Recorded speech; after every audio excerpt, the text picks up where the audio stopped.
السلام علیکم ورحمۃ اللہ وبرکاتہ۔ دوستو، آج ہم جانیں گے ہدایت کے بارے میں اور اس کی نشانیوں کے بارے میں۔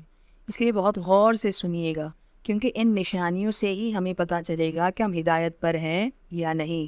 کیونکہ ہم میں سے بہت سے لوگ اس بات سے پریشان ہوتے ہوں گے کہ آیا ہم ہدایت پر ہیں یا نہیں، اور اللہ ہم سے خوش ہے یا نہیں۔ تو سب سے پہلی نشانی کیا ہے کہ آپ اگر اللہ سے ہدایت کی دعا کر رہے ہیں، جیسے کہ اللہ ہمیں ہدایت دے دے، تو آپ ہدایت پر ہیں۔ کیونکہ اگر ہم دعا ہی نہیں کریں گے تو ہمیں یہ بات پریشان بھی نہیں کرے گی کہ آیا ہم ہدایت پر ہیں یا نہیں۔ لیکن اگر یہ ہمیں یہ بات پریشان کر رہی ہے اور ہم اللہ سے ہدایت کی دعا مانگ رہے ہیں، تو اس کا مطلب کیا ہے؟ تو اس کا مطلب ہے کہ آپ ہدایت چاہتے ہیں۔ جب ہی آپ دعا مانگ رہے ہیں تو یہ پہلی نشانی ہے کہ آپ ہدایت پر ہیں۔ اور جو نہیں کرتے، یعنی کہ جو ہدایت کی دعا نہیں کرتے، ان کو چاہیے کہ وہ یہ دعا کریں: ربنا لا تزغ قلوبنا بعد اذ ہدیتنا وہب لنا من لدنک رحمہ انک انت الوہاب، کہ اے ہمارے رب، ہمارے دل کو مت پھیریو جبکہ تو ہمیں سیدھی راہ پر لے آیا ہے، ہمیں استقامت دے، یعنی ہمیں اس پر قائم رکھ، اور ہم تجھی سے مانگتے ہیں۔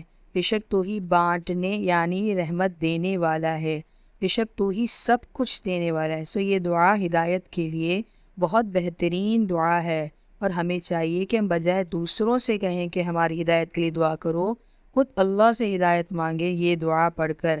دوسری نشانی ہے کہ انسان گناہ کرنے کے بعد اس پر نادم ہو، یعنی شرمندہ ہو کہ مجھ سے یہ گناہ ہو گیا۔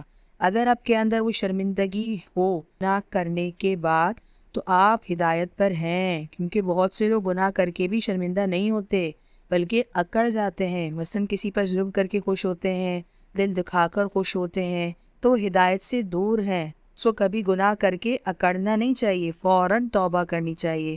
یہ نہیں کہ اب تو گناہ ہو گیا اور آپ پچھتاوے میں کوئی نیک کام ہی نہیں کر رہے کہ بھئی میں تو ویسے بھی گناہ گار ہوں۔ نہیں، اگر آپ کو احساس ہے گناہ کا، تو یہ آپ پر آپ کے رب کی نعمت ہے، بہت بڑا احسان ہے۔ اس کو توبہ نہ کر کے ضائع نہ کریں، گناہ کا احساس ہوتے ہی توبہ کر لیں، اور پھر کوئی نیکی کریں، وہ آپ کا گناہ دھو دے گی۔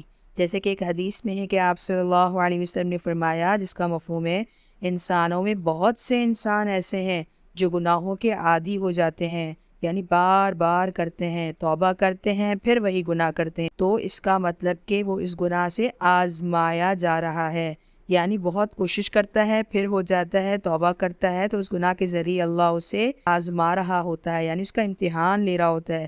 فرمایا بے شک مومن آزمائش یعنی امتحان کے لیے بنایا گیا ہے، لیکن ہمیں کیا کرنا ہے؟ بار بار توبہ کرتے رہنا ہے۔ یہ نہیں کہ یہ گناہ تو نہیں چھوٹ رہا تو آپ چپ کر کے بیٹھ جائیں یا ڈپریشن میں چلے جائیں۔ نہیں، ہر بار ہو جائے، ہر بار توبہ کریں، کیونکہ اللہ جانتا ہے کہ میرا بندہ کتنی کوشش کر رہا ہے، لیکن پھر اس سے وہ گناہ ہو جاتا ہے۔ ہمیں بس کوشش چھوڑنی نہیں ہے، لگے رہنا ہے، کیونکہ کوئی بھی انسان گناہ سے پاک نہیں ہوتا ہے، کیونکہ شیطان اس کے ساتھ لگا پڑا ہے۔ اس لیے ہمیں اللہ سے گناہ کی توبہ کرتے ہی رہنی ہے، اور ساتھ ساتھ ہدایت کی دعا بھی مانگتے رہنا ہے۔ دوسری نشانی کیا ہے؟ کہ ہمیں اپنی غلطیاں دکھائی دیں۔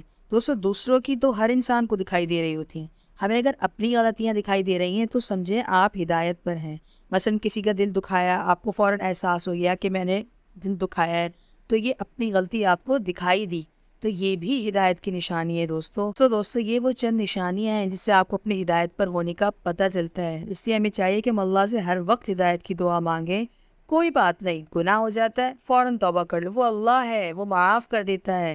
وہ تو انسان ہوتے ہیں جو معاف نہیں کرتے دوستو، اللہ پاک فوراً معاف کر دیتا ہے۔ اس لیے اللہ پاک ہم سب کو ہدایت عطا فرمائے۔ وآخر دعوانا ان الحمد للہ رب العالمین۔